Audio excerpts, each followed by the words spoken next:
Well, hello everybody. Love them knives here. The Texel. I just wanted to talk about this knife. I got this knife from Wes Geer, Geer, and he's the United States service rep for Bestech knives. So he sent me this knife, and it's a Texel. I've seen it on their Instagram, posted on their Instagram. So I thought it was really interesting. Seen the yellow? They were saying, anybody like this color? And some guys, not until I saw it in yellow, and now I'm thinking I like it, and I do too. I could do that. And this natural, G10, and then orange. And I guess, this is satin all the way through. This is partially coated blade, So they kind of do those takeoffs on the knife, variations on a theme. It's an open design. It's an Adam Purvis collaboration with Bestech. Oh, by the way, you don't get it in a pouch. My buoy tie came in that pouch, and but I just wanted something to lay it on for taking a cover shot and just presentation, because this just came period without anything. It was just in a pouch from Wes. The only information, since it's not issued yet as of the day I'm doing this video, it has not actually hit the market for sale, so there's not a whole lot of information out on this knife. So I'm going to go through it, and then I'm going to disassemble and reassemble it. But here's what I can give you, which is the Knife News article, Bestech and Adam Purvis, and then you can pause and read this if you want. Okay, so there you go. Bunch of different colors. I'll give you the link to that Knife News article, but this is a smaller knife. A smaller knife. It's really got nice action. It's pretty typical for a Bestech G10, D2. And if you got D2, burnout, well, so be it. They're just not. I remember the beginning of 2018? Was it 2018? They kicked over to 12C27 for a little while on some of their new releases, and guess what? People threw a fit. They wanted to go back to a D2, so they did go back to D2. That was your shot right there. It would be nice if they offered some actual true stainless options, because some people do not appreciate the fact that this is not a true stainless. Like I was saying, it's a smaller knife. So if you take my Paladin here, okay, so a lot of the knives, and not all of them, I guess the Lion and some of the others are smaller than this. So, but this is probably smaller, probably the smallest of the G10 I've seen them come out with, except, well, there were a few at the beginning of 2018. So, but this is lighter and smaller, and here's my Swordfish, which is another huge knife, of course. And this thing was, oh my God, I reached over to get it, pulled it out, and it had stuff all over the blade. Sprayed a little WD-40 on it, wiped it down, because, whew, I had been busy with that knife. I hadn't realized it. I still got WD-40 on my fingers. But here you go, big one, not as big here. So, jacking around, I can't believe it. I did that to my fish. I need to get another tan one and dye it. I wish they'd come out with a blue one. That'd be great. But you can always dye them. Let's just pull the tape on this. Where is it? Come here. So, making a point of the fact that it's a smaller knife, and obviously I have no motor control with my hands. Here we go. So 3 1/4, not quite 7.5. 7 3/8 overall. About an inch shorter than a paramilitary 2. 7/8 shorter, that's for sure. But the blade's not a whole lot shorter than a para. There you go. And, just for the hell of it, what's a blade stock? 3.16 millimeters, which is, if you care about well, eighth of an inch, right? 0.125. And then overall fatness, and I can't get around it with that, so it's over a half inch. And it's 13.6, 0.53. 0.53. It's grainy. It's hard to see it on this natural G10, but it's got traction here. Really, actually pretty substantial grippiness with that pattern. Pocket clip. Left hand? Nope. Right hand only. Not a deep carry, but the pocket clips work pretty well in these Bestech knives. It's a little bit different setup, isn't it, than the Paladin. I really like my Paladin, the way that works. Let's see my fish. See my fish? It's like the Texel. Okay. I don't know why they keep flipping around with different pocket clips. They had to find one that works and just stay with it, I think. For interchangeability as well, and they ought to figure out their pattern. So maybe you could do that. Maybe somebody then could actually, you know, make an aftermarket one, etc., which would be really cool. In fact, that was suggested by somebody saying they ought to make some aftermarket or do some stuff for their G10 knives. That would be really cool. Looks like it's skeletonized. Looked in there. The liners are, which is nice. They always do that, up and down. Of course, we'll see more of that when we take it apart. And the lockup is, geez, 20% at best. Snap it hard. Nah, it's still not getting any better than that. That's almost scary, but it's solid. And, I mean, you know, truth be told, I never trust the lock on a folding knife. Not a folding knife. So I'm never going to try and get it to collapse on my fingers. I mean, I'm never going to do anything to compromise that. I'm going to treat them all like they're a slip joint or a friction folder. That's just the way I roll. And I recommend that highly for anybody. Do not tempt fate. There you go. So, not super heavy blade stock. Not even quite 7.5 inches overall length. So, how light is it? 3.5 ounces. So that's not bad. Let's throw old Pally back on here. Let's try not to weigh his lanyard as well. But that's 4.5, so he's another ounce heavier. And the fish, 4.7. Kind of surprising, as big as this dog is. One thing you may note here is that if you look at the scales with this texturing like this, they're flat as opposed to a contoured scale. And yeah, these are contoured as well. So this is flat. Kind of like my little mini Dahlman from Kaiser. So there you go, a 3 and a 7, I think. And this is a 3.2 and a 7, almost 7.5. So that kind of gives you another size comparison. Take this dog out of the way. So, flips open, pretty intuitive on the flipper tab. It's jimped. There's your blade stop right there. And it's inset in these steel liners, so it's well supported. And of course, you got your logo on this side, but you got access with a number 8. And I don't know if these are number 8s or 6s, but I'm going to find out when I'm going to tore it apart. There's your back spacer. Got a lanyard opening here so you can get to that. And at least it's a suggestion of a back spacer. I think it adds a bit of style. Other than that, it's pretty open design. But the blade's not coming up to interfere with you here. Jimping on the top of the spine, not all that significant. I'm not sure it's really going to make much difference to you. Choil here for sharpening. Can you sneak up?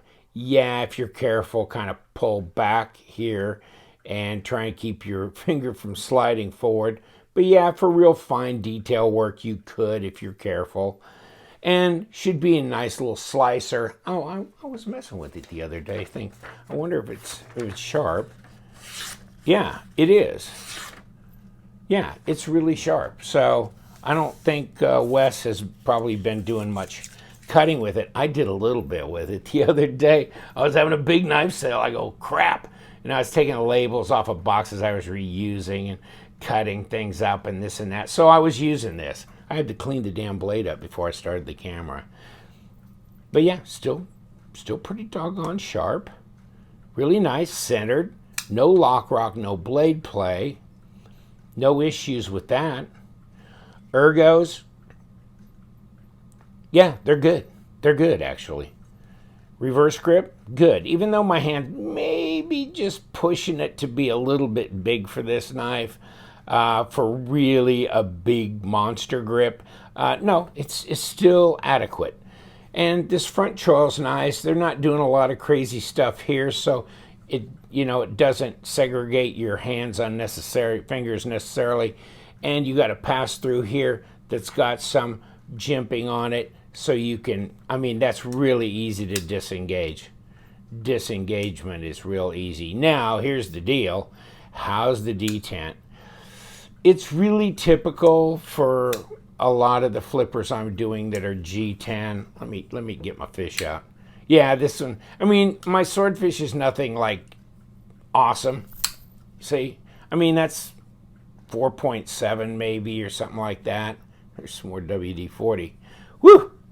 Had a hell of a time with you, buddy. This one's about the same. The Paladin is not much different. I love my lanyard. Hey, bad boy, isn't it? Okay, here we go.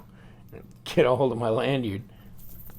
Yeah, I can snap this one open pretty easily as well. So, yeah, that's definitely under a 5. And I was thinking the Texel's pretty much in that same, yeah, 4.7. I know some people laugh. It's like 4 or a 5 or a 6. Really? You cutting the numbers? But, there's a difference between a 4 and a 5. And there's a difference between a 4.5 and a 5, I guess, because I've just handled so many knives. But it's not as weak as a 4, because when I think of a 4, I think of like some of the knives that are just real easy to just like that to kick out, but this is tougher than that. So it really deserves a 4.5 somewhere in there. If I can't throw this out, then it's like a 5.5. It's 5.7, but I can throw this out, so I can gravity flip it. Now, can I fail it? Yes, I can fail it. And usually anything below a 5.5 I can fail. So there you go. But no, it's really easy, lazy flip. I haven't taken this apart, lubed it, done any. This is the way it came from Wes, and you know what? It clicks just fine. If it ain't broke, don't fix it. The only reason I'm going to take it apart is just so we can check out the guts, because you know what? Otherwise, to hell with it. I wouldn't do it. Check this out. You think? Number 6? What do you think? Yeah. I don't see them. Yeah, that's the number 6. It's really nice if they could go to all number 8s. It makes it easier. All you need is one Torx. And, that way, if you had one of those little portable that you could put on your keychain, Torx sets, Torx tool sets, and I think CRKT makes one, and I don't know, maybe Benchmade, some others. So that'd be nice to have something portable in case your pivot screw comes loose or something like that, but no. And that way you only need one size, but a 6 and an 8's pretty standard anyhow. And I'm going to loosen, well, I got to loosen these up anyhow because there's, anyhow. Because they're into the liner, so. And if I'm going to segregate the outer scale from the liner, then this is what's going to happen. But it comes apart real easy, not a problem. I can't remember ever having a real big issue with Bestech taking them apart. I think the most common thing that Wes ever talks about on service situations, it's pocket clips. And I've just been hearing more and more and more about pocket clips from everybody. in the comment section too. It's just always about, damn it, why can't they do this or that, or I don't like that. It's always about pocket clips. If there's criticism, it's about pocket clips. Here we go. Flip. Okay, lock bar side. There's some moisture there, so there was some lubrication here or there. Just lay it down. And okay, so here's your inner liner. You can see that even though you don't really have access to turn this, you don't have to worry because you got a squared off area here, so it shouldn't turn while you're doing the disassembly. And obviously a ceramic ball on the detent. And I wonder if I can just pop this little puppy off.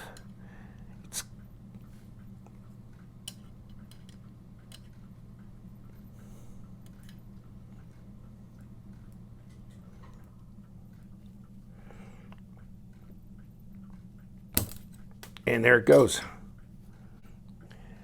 And when she went, she went. These bearings just flew the hell out of it and landed on the floor. But they're ceramic. There you go. God bless America. I found them.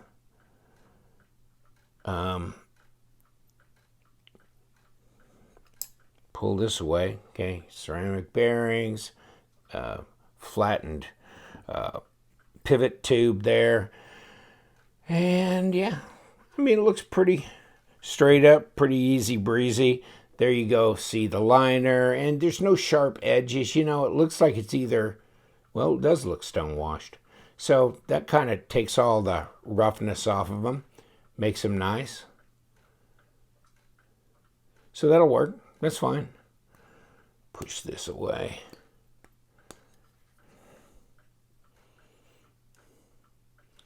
And focus on there, there you go. And, you know, they get the open side of the bearings facing the blade. Don't think it really makes any difference. I'll flip it around because I'm a freak. So, you know, that's just the way. I just have my own way of kind of doing that. And then you got your blade stop here. And now we got a big damn mess. Let's put it back together. Didn't think it'd be anything too tremendous. Kind of like watching paint dry. Let's put this in and bring it up through here where it's flat through flat. Okay, bearings on top of that. Maybe put a little knife pivot lube on top of there. And you know what?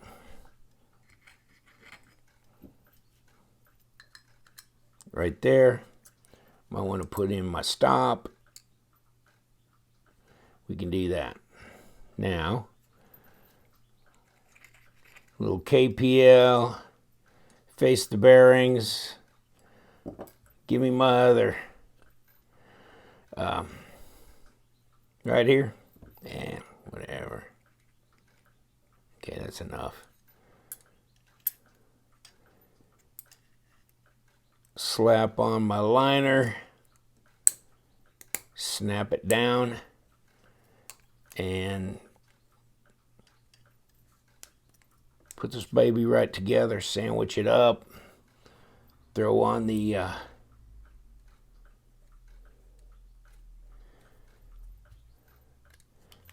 let's make sure we don't have our threads crossed. We're good.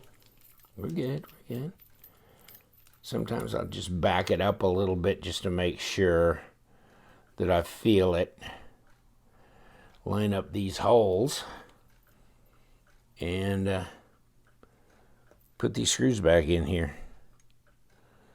This one for here, of course, and wrong size. Got to get number 6 on here. And then we got a pocket clip to contend with on top of that. So that shouldn't be too difficult.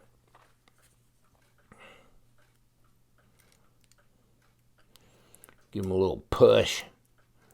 There you go. Drop on down, boys. Okay.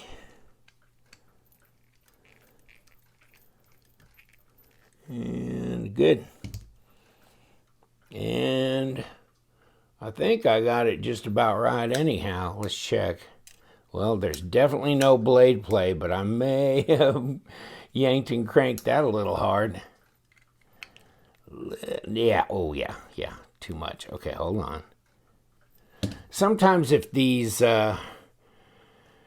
pivot screws, if they start backing out, then you're just going to have to put some, some kind of Loctite stuff on them somewhere, thread lock or whatever, but that'll take care of it. You just want to kind of set your tension to where you need to. I don't tolerate blade play. It just kind of drives me crazy. And then I want it centered too. And this is centered. There's no blade play. So it just came apart, went together like a champ. Like a champ. So my friends, we're back in action. Thank you so much for hanging out with me. But it's light. It's smaller. It's an Adam Purvis collaboration. It's going to come in a lot of different colors. Might be real handy. Obviously not the Piercing King, but there's some belly there. I mean, for slicing, that kind of thing. And contact patch is not too badly compromised considering that it's a flipper, right? So, no. I mean, I think it'd be a nice little easy carry, and obviously it'll probably be right in that range of, what, about $50, something like that, that the rest of them come in. So, not a terribly expensive. And throw our other buddies in here. So, yeah, just kick you right off. Kick you right off the mountain. All right. That's enough of that. Take care, you guys. Thank you so much for stopping in. Yes, we do. We love them knives, so you guys stay sharp.